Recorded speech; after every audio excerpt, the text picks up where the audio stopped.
الرحمن الرحیم.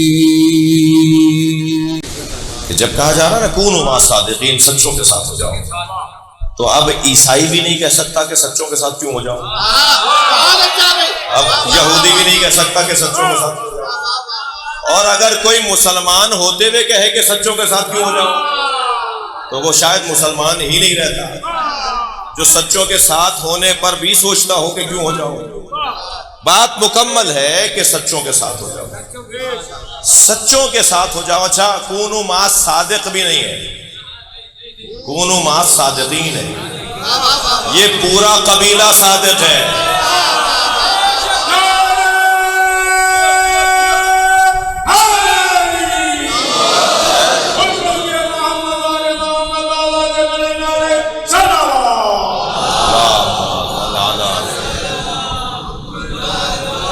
یہ پورا خاندان صادقین کا خاندان، یہاں پہلا بھی سچا ہے اور آخری بھی سچا ہے. یہ اگر یوں کہہ دیا جائے کہ یہ پہلا بھی محمد ہے آخری بھی محمد ہے، یہ پہلا بھی صادق ہے آخری بھی صادق ہے. مگر عجیب حسن اور اللہ کا عجیب نظام اور اس کا عجیب انتظام کہ جب اسلام کا اعلان ہوا تب بھی ایک صادق اور امین سے ہوا. اگر میں یہ کہوں کہ اس پہاڑ کے پیچھے ایک لشکر ہے تو مان لو گے؟ سارے مشرکین مکہ نے کہا ہم مان لیں گے. حضرت نے فرمایا جا کر دیکھو اور لشکر نظر نہ آئے تو کیا کہو گے؟ تو کہنے لگے ہم جا کے دیکھیں گے اور لشکر نظر نہ آیا تو ہم کہیں گے عبداللہ کا بیٹا جھوٹ نہیں بولتا، ہماری آنکھیں دھوکہ کھا رہی. جب اتنا سچا اور صادق اپنے آپ کو منوا لیا تب کہا ہے کہ کہہ دو اللہ وحدہ لا شریک ہے، قولوا لا الہ الا اللہ تفلحوا. وہ جب اعلان اسلام ہو رہا ہے تب بھی صداقت کی بنیاد پر، جب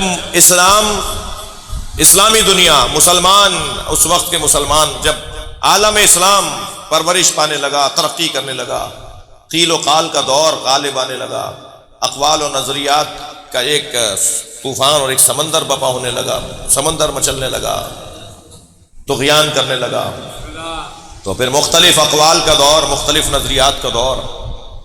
ایسے دور میں دو لوگ الجھ رہے تھے، ایک نیا آنے والا مسلمان جو تازہ مسلمان تھا وہ بھی الجھ رہا تھا کہ آخر میں اس کی مانوں یا اس کی مانوں، اور وہ بھی الجھ رہا تھا کہ تھا تو پرانا مگر کچھ پیسوں کے دباؤ میں تھا.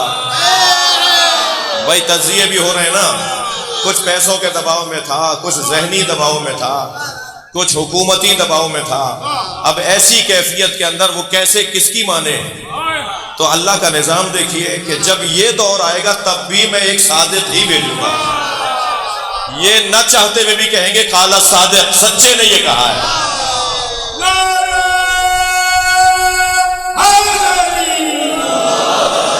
یہ نہ چاہتے ہوئے بھی صادق مانیں گے. اگر ان کا دل نہیں ہوگا تب بھی کہیں گے کہ سچے نے یہ کہا ہے. اور بات تو ویسے ہی اتنی مضبوط ہوگی کہ اس کا توڑ، اس کا رد ہی ان کے پاس نہیں ہوگا. جب رد نہیں ہے تو مانو، تسلیم کرو، اور جب دلیل آ جانے کے بعد جو نہ مانتا ہو تو پھر اس سے بحث اور مباحثہ تو ہوتا نہیں ہے، اس سے تو مباہلہ ہوتا ہے. جو دلیل آ جانے کے بعد نہ مانے اس سے پھر مباہلہ ہوتا ہے، اور مباہلہ کرتا ہی وہ ہے جو صادق ہو. فَنَجْعَلْ لَعْنَتَ اللَّهِ عَلَى الْكَاذِبِينَ، اور پھر ہم مباہلہ کریں گے اور جھوٹوں پہ اللہ کی لعنت بھیجیں گے. تو جھوٹوں پر اللہ کی لعنت بھی وہی بھیجے گا جو خود سچا ہوگا. صلوات ہدیہ کر دیں ذرا محمد وآلہ.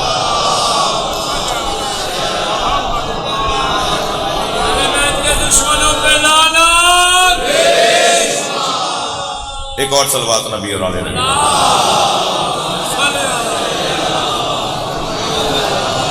مولانا تشریف.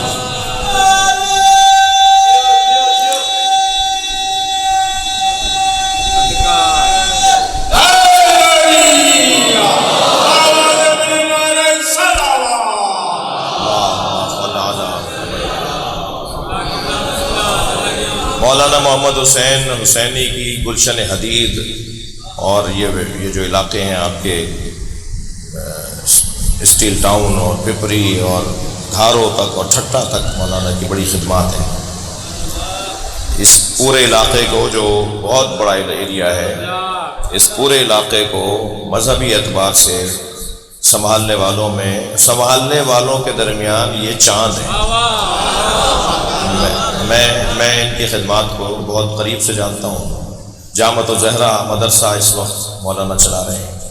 10 علاقوں میں، بلکہ شاید 600 کی تعداد میں طالب علم ہیں جو روزانہ ان کے مدرسے سے استفادہ کرتے ہیں۔ یہ چھوٹی بات نہیں ہے، یہ اللہ کی توفیق ہے، یہ سیدہ کا ان پہ کرم ہے۔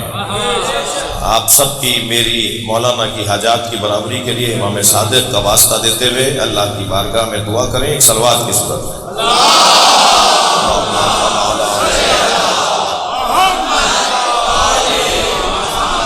بات آپ تک پہنچ گئی کہ پھر جب دوبارہ ایسا دور آئے کہ نہ ماننے والوں کی تعداد بڑھنے لگے یا الجھنیں پیدا کرنے والوں کو اختیارات ملنے لگے، تو پھر ایک ایسا ہی وجود چاہیے کہ جو صادق وجود۔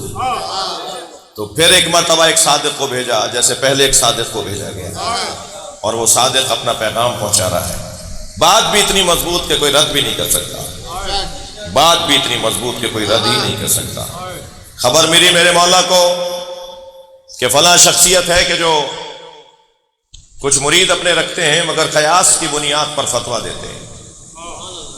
تو حضرت نے انہیں بلا لیا، فرمایا کہ میں نے سنا ہے کہ تم اپنی رائے پر فتویٰ دیتے ہو، جو تمہیں اچھی بات لگے اس کو عنوان اور مدرک دین فہمی کا اور شریعت کا مدرک بنا کر، مدرک تصور کر کے تم اس کی بنیاد پہ فتویٰ دیتے ہو۔ تو کہا کہ میں ایسے سوچتا ہوں، جب مجھے یہ چیز اچھی لگتی ہے تو میں اس کے مطابق۔ حضرت نے فرمایا کہ یہ تو طریقہ مسلمان کا نہیں ہے، شیطان کا ہے، اس لیے کہ اول من قاسا وہو ابلیس، جس نے سب سے پہلے اپنی رائے پر عمل کیا، جی اپنی رائے پر عمل کیا، تو سب سے پہلا جس نے اپنی رائے پر عمل کیا وہ ابلیس ہے۔ خلقتہ من طین و خلقتنی من نار، یا اللہ تو نے مجھے آگ سے بنایا ہے، اسے مٹی سے بنایا ہے، اور مٹی پست ہے اور آگ افضل ہے، اور مجھے تو نے آگ سے بنایا ہے اور آدم کو تو نے مٹی سے بنایا ہے، تو اس لیے میں آدم سے افضل ہوں۔ جب میں اس سے افضل ہوں تو میں اسے سجدہ کیوں کروں؟ یہ اس کی اپنی رائے تھی۔ کوئی جا کر بتائے شیطان اور شیطان صفت لوگوں کو کہ مٹی افضل ہے، مٹی افضل ہے، آگ افضل نہیں ہے۔ جی آگ کے حوالے کوئی چیز کریں گے واپس نہیں کرے گی،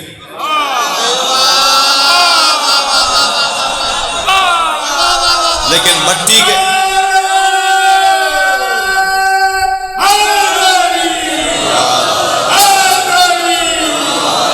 مٹی کے حوالے اگر آپ ایک دانہ کریں گے وہ 10 لوٹائے گی۔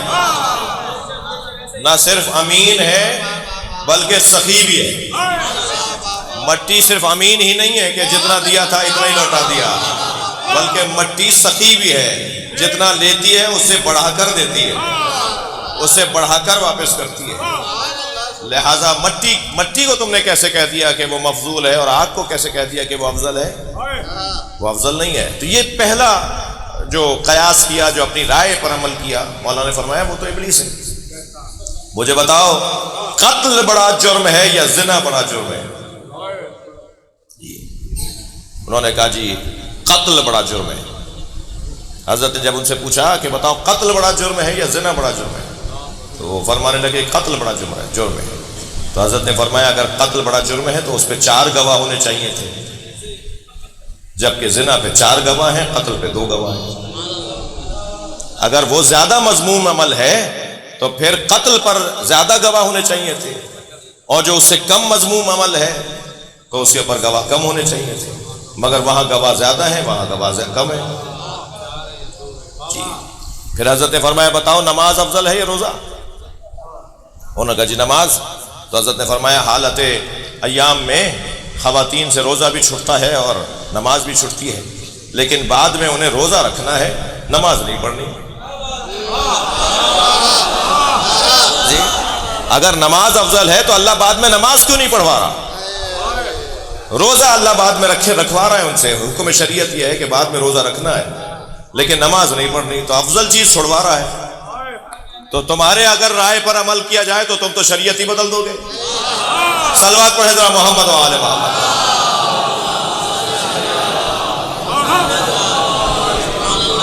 اور پھر متاثر ہوئے، یہ کوئی 8-10 سوال ہیں جو حضرت نے ان سے کیے ہیں، حضرت نے جو ان سے کیے ہیں، آب پشت زیادہ نجاست رکھتا ہے یا بول زیادہ نجاست رکھتا ہے؟ پھر انہوں نے فرمایا کہ بول، تو حضرت نے فرمایا بول پہ تو غسل نہیں ہے اور آب پشت کے اوپر غسل ہے، تو تم اپنی رائے پر عمل کرو گے تو تم تو شریعت بدلو گے، حکم رسول کو بدل دو گے۔ تو اس کے بعد پھر ماحول تبدیل ہوا اور بہت ساری چیزوں میں اصلاح ہوئی۔ جی کوئی 70 سال کی عمر تھی، اس وقت پوچھا حضرت امام اعظم ابو حنیفہ سے، حضور آپ کی عمر کتنی ہے؟ تو بے ساختہ کہنے لگے 2 سال کا ہوں۔ تو ایک نے کہا آپ بہت محترم شخصیت ہیں، آپ مزاح فرما رہے ہیں، تفنن، آپ مزاح فرما رہے ہیں، آپ کی عمر تو 2 سال کی نہیں ہے۔ فرمایا لولا السنتان یا لولا السنتان لہلک النعمان، اگر 2 سال جو جعفر صادق کی خدمت میں رہا وہ میری زندگی سے نکال دو تو میری زندگی نہیں، میری زندگی تو ہے ہی وہ جو جعفر صادق کے ساتھ گزاری ہے، ان سے سیکھنے میں گزاری ہے، ان سے سمجھنے میں گزاری ہے۔ صلوات پڑھ لیں گے محمد و آل۔